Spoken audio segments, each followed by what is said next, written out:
Google Sheet tuh punya salah satu fungsi yang powerful banget, tapi nggak banyak orang tahu. Fungsi ini tuh kayak ngasih kita kemampuan SQL di dalam Google Sheet.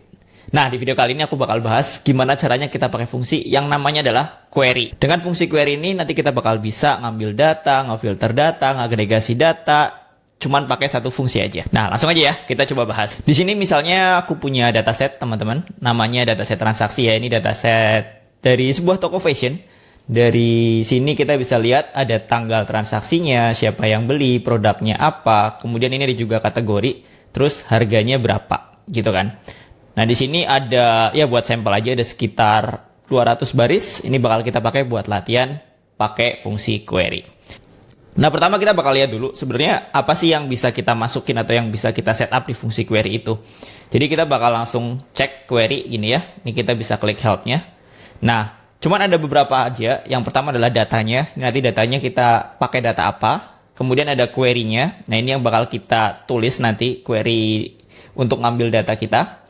Sama ada header. Ini optional aja. Nah, ini kalau dibilangin sih untuk kita kayak mungkin nge-skip header-nya ya. Kalau misalkan di data kita ada header-nya apa enggak. Oke. Terus ya cuman 3 aja parameternya. Tapi kita bisa customisasi di bagian query-nya. Nah, kita bakal coba langsung pakai, misalnya di sini ada beberapa task yang bakal kita lakuin. Ini ada 7 lah ya. Yang pertama kita bakal coba tampilin semua data di tabel. Kalau teman-teman yang udah biasa pakai SQL, misalnya kita bisa pakai select bintang ya. Begitu juga di sini.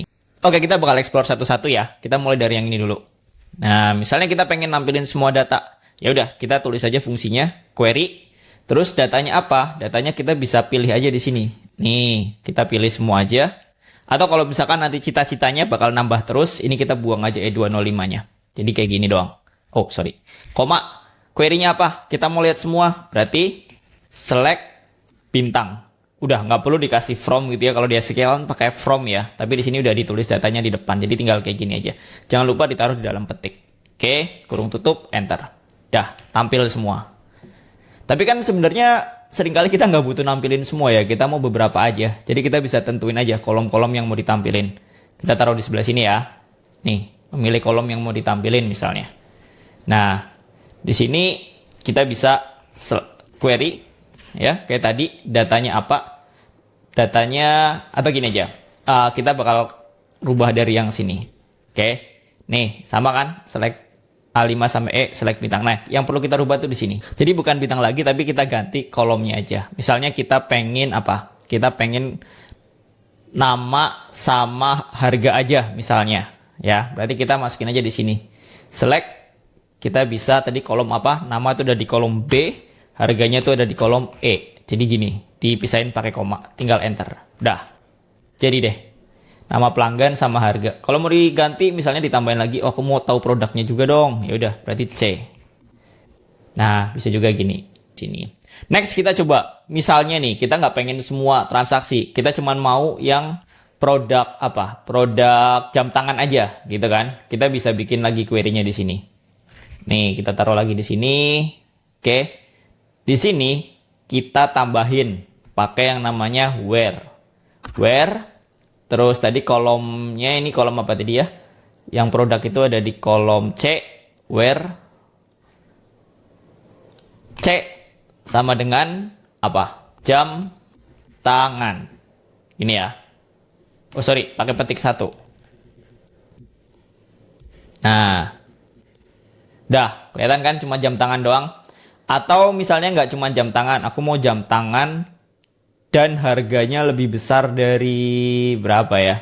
Oh, nggak ada harganya sama. Jam tangan atau ini, atau sneakers. Nah, ya. Berarti kita bisa where C sama dengan jam tangan, or, atau ya. Jadi kalau misalkan mau salah satu aja terpenuhi pakai or. Kalau mau dua-duanya harus terpenuhi pakai N. Seperti biasa, di sini kita tulis lagi where C sama dengan apa nih? Tadi kita mau sneaker. Dah. Nih ya, sekarang nambah juga yang sneakers. Gampang kan? Habis itu kita coba nih agregasi data. Misalnya kita mau tahu seluruh transaksi dari masing-masing produk gitu kan. Jadi kita bisa tulis aja nih query-nya nih. Kita copy lagi ya. Nih, yang tadi kita hapus query-nya. kita berarti perlu ambil produk. Berarti tadi produk ada di C, ya kan? Terus kita pengen apa? Kita pengen jumlahin sum. Teman-teman bisa pakai sum, count, average seperti biasa, tapi di sini kita pakai sum karena mau jumlahin. Misalnya kita mau sum apa? Sum harga yang ada di kolom E, gitu kan?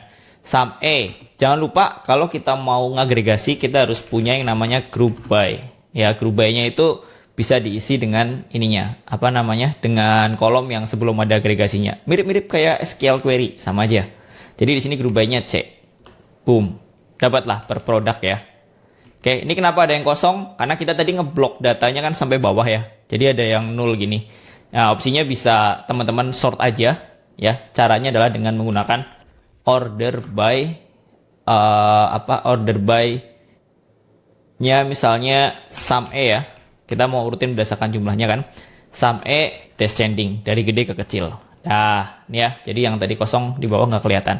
Atau bisa difilter aja yang produknya tidak kosong. Itu juga bisa dilakukan. Nah, tapi misalnya kalau kita mau 2 dimensi gimana? Ada satu fungsi namanya pivot. Jadi setelah di group by ini, kita bisa pivot. Nih aku hapus dulu ya. Pivot sama dengan D misalnya. Nah, ini ya, D tadi kita punya kategori kan di sini. Jadi kita bisa ganti kalau kita kasih pivotnya. Ini kayak ngebagi-bagi datanya aja sih. Dah, kayak gini ya. Nah, ini untuk ngilangin yang nolnya kita bisa filter aja sih sebenarnya. Where, taruh depan sini. Where C is not null. Nah, nggak ada nih. Yang C-nya, yang nggak ada nama produknya nggak kita masukin. Jadi langsung rapi kayak gini. Oke, apalagi yang bisa kita lakuin? Tadi kita udah coba ngurutin juga pakai order by. Kemudian sekarang kita misalnya mau ngasih alias. Oke, ngasih alias tuh kayak kita ngasih jumlah. Kalau teman-teman ingat tadi di agregasi yang pertama, kita nge-summary ya. Kita ngitung kan kayak gini. Kita ngitung where sum E gitu kan. Ini misalnya nggak usah dulu pivot T-nya. Oke, nah ini kan sum harga ya. Sum harga dia langsung nulis. Misalnya kita mau ganti dia sebagai total sales. Nah, kita bisa kasih yang namanya label. Label. Terus kita kasih ini tadi si sum E-nya. Sum E spasi mau dinamain apa? Misalnya total harga gini. Nah, berubah nih dia. Oke, tadi sum harga jadi total harga. Misalnya produknya juga mau dinamain, ya udah ditambahin di depannya atau di belakangnya boleh setelah label. Berarti di sini C spasi lagi. Pemisahnya pakai spasi ya teman-teman ya. Spasi ini apa namanya? Misalnya barang gitu ya, biar beda ya. Oh sorry, ini karena masih di satu fungsi pakai koma. Nah, tuh ini jadi barang total harga. Kayak gitu. Nah ini kalian bisa variasiin, kalian bisa agregasiin. Misalnya mau nambahin lagi nggak cuman barang doang, misalnya sama kategorinya. Berarti kan tadi di sini ada C dan D, kebalik D dulu kali ya, karena lebih tinggi hierarkinya ya. D dan C. Terus di sini jangan lupa group by-nya juga harus ditampilin dua-duanya. Labelnya kalau nggak apa-apa. Ini kurang koma di sini. Hap, nah, jadi ada kategori barang dan total harganya. Gampang kan? Nah, kayak gitu kita bisa manfaatin nih fungsi query ini. Jadi kalau kalian udah biasa nulis query apalagi ini pasti akan enak banget. Kalau belum juga bisa dipahami aja. Ini seolah-olah kayak kita bisa bikin pivot table ya. Tapi nggak perlu klik-klik pakai pivot table-nya, kita bisa pakai formula di sini. Dan ketika datanya berubah, dia langsung nambah atau berkurang juga sih. Misalnya kayak mana ya? Misalnya kayak kita nambahin lagi deh. Datanya ke bawah, ya udah nanti dia akan otomatis nambah. Kayak kita copy ini ya kali ya. Kita coba lihat nih. Tadi aksesoris ikat pinggang total harganya 560. Kalau kita tambahin lagi, yang ini nggak diikat pinggang, berarti kardigan rajut aja kita lihat. Kardigan rajut itu berapa totalnya? 156 ya. Kita coba tambahin ke bawah. Boom. Apakah berubah? Kardigan rajut tadi 156 jadi 169. Tuh ya, berubah ya. Gitu. Jadi dia akan otomatis berubah ketika ada update di datanya juga. Oke, itu dia fungsi query. Jadi teman-teman bisa manfaatin ini buat analisa data, buat ngerapiin data di Google Sheet teman-teman. Kalau ada yang masih bingung bisa tanya di kolom komentar. Biar nggak ketinggalan sama konten-konten lain, jangan lupa buat subscribe. Sampai jumpa di video selanjutnya.